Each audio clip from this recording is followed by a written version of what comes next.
ಕುಡಿಯುವ ನೀರಿಗೆ ಈಗ ಭಾರೀ ಸಮಸ್ಯೆ ಶುರುವಾಗಿರುವಂಥದ್ದು. ರಾಜ್ಯದ ನಾನಾ ಭಾಗಗಳಲ್ಲಿ ಈಗ ಕುಡಿಯೋ ಸಮಸ್ಯೆ ಭಾಳ ತೊಂದರೆಯಲ್ಲಿ ಸಿಗಾಕೊಂಡಿರುವಂಥದ್ದು.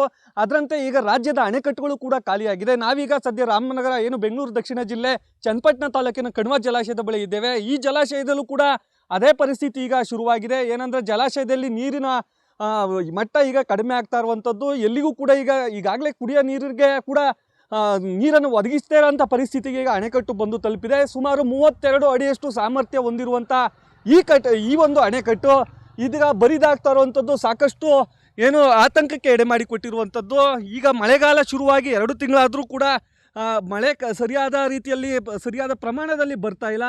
ಮತ್ತು ರಾಜ್ಯದ ಅನೇಕ ಡ್ಯಾಮ್ಗಳು ಈಗಾಗಲೇ ಖಾಲಿಯಾಗಿ ಭರ್ತಿಯಾಗಿ ಏನು ಬರಗಾಲದ ಪರಿಸ್ಥಿತಿ ಶುರುವಾಗಿದೆ. ಮಳೆಗಾಲದಲ್ಲಿ ಬರಗಾಲ ಅಂತ ಪರಿಸ್ಥಿತಿ ಬಂದಿರುವಂಥದ್ದು.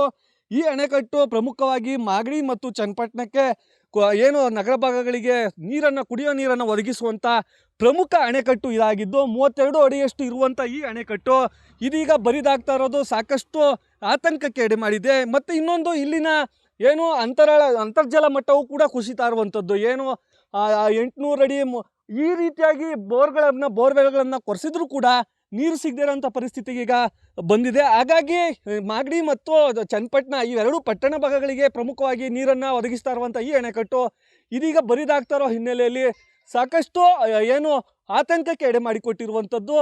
ಹಾಗಾಗಿ ಈ ಭಾಗದ ರೈತರು ಕೂಡ ಸಾಕಷ್ಟು ಸಂಕಷ್ಟಕ್ಕೆ ಸಿಲುಕುವಂಥ ಪರಿಸ್ಥಿತಿ ಇದಾಗಿದ್ದು, ಖಾಲಿಯಾಗಿ ಕಾಣ್ತಾ ಇರುವಂಥ ಈ ಡ್ಯಾಮು ಇದೀಗ ಏನಾದರೂ ಒಂದು ವೇಳೆ ಮತ್ತಷ್ಟು ಏನು ನೀರಿನ ಮಟ್ಟ ಕುಸಿದಿದೆ ಅದಲ್ಲಿ ಕುಡಿಯೋ ನೀರಿರಲಿ, ಇಲ್ಲಿನ ರೈತರು ಅಂತರ್ಜಲವನ್ನು ಕೂಡ ಅಂತರ್ಜಲ ಸರಿಯಾದ ಸಮಯಕ್ಕೆ ನೀರು ಸಿಗ್ತಾ ಇಲ್ವಲ್ಲ, ಆ ರೀತಿಯ ಪರಿಸ್ಥಿತಿ ಇನ್ನಷ್ಟು ಹೆಚ್ಚು ಆಗುವಂಥದ್ದು ಮತ್ತು ಸಮಸ್ಯೆ ಉಲ್ಬಣವಾಗುವಂಥದ್ದು ಎಲ್ಲ ಲಕ್ಷಣಗಳಿಗೆ ಗೋಚರವಾಗ್ತಾ ಇರುವಂಥದ್ದು. ಒಟ್ಟಾರೆಯಾಗಿ ಸರ್ಕಾರ ನಾನಾ ಭಾಗಗಳಲ್ಲೂ ಕೂಡ ಏನು ಟ್ಯಾಂಕ್ ಮುಖಾಂತರ ನೀರನ್ನು ಒದಗಿಸುವಂಥ ಒಂದು ಪ್ರಯತ್ನಕ್ಕೆ ಮಾಡ್ತಾ ಇರುವಂಥದ್ದು. ಒಟ್ಟಾರೆ ರಾಮನಗರ ಜಿಲ್ಲೆ ಅಂದರೆ ಬೆಂಗಳೂರು ದಕ್ಷಿಣ ಜಿಲ್ಲೆಯಲ್ಲೂ ಕೂಡ ಇದೇ ರೀತಿಯಾದಂಥ ಒಂದು ಸಂಕಷ್ಟ ಎದುರಾಗ್ತಾ ಇರುವಂಥದ್ದು.